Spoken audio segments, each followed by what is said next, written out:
ನಮ್ ವೆಂಕಟನಾಥ ಕಡಲೆಬೇಳೆ ಚಟ್ನಿಗೆ ರುಬ್ತಾ ಇದ್ದಾನೆ ಅಂದ್ರೆ ಇವತ್ ಜನ ಚಪ್ಪರಿಸ್ಕೊಂಡು ಒಂದೆರಡು ಜಾಸ್ತಿನೇ ತಿಂತಾರೆ.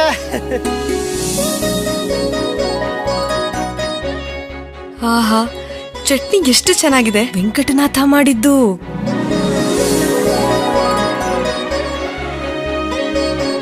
ವೆಂಕಟನಾಥ ಸರಸ್ವತಿಗೆ ಒಡವೆಗಳನ್ನ ಕೊಟ್ರೆ ಬೇಡ ಅಂತ ಹೇಳ್ಬಿಟ್ಲು. ಮುತ್ತೈದೆ ಭಾಗ್ಯ ಕೊಡು, ಈ ಅರಿಶಿನ ಕುಂಕುಮನೇ ಸಾಕು. ಅಲ್ಲಿಗೆ ಅರ್ಥ ಮಾಡ್ಕೋ ನಿನ್ನ ಮೇಲೆ ಎಷ್ಟು ಪ್ರೀತಿ ಇದೆ ಅಂತ.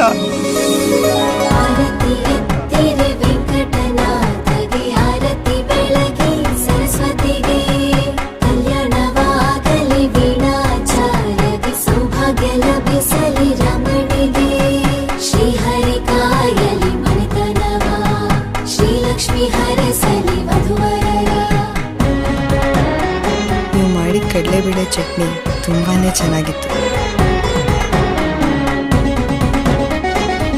ಸರಸ್ವತಿ ವೆಂಕಟನಾಥ ಕಲ್ಯಾಣೋತ್ಸವ.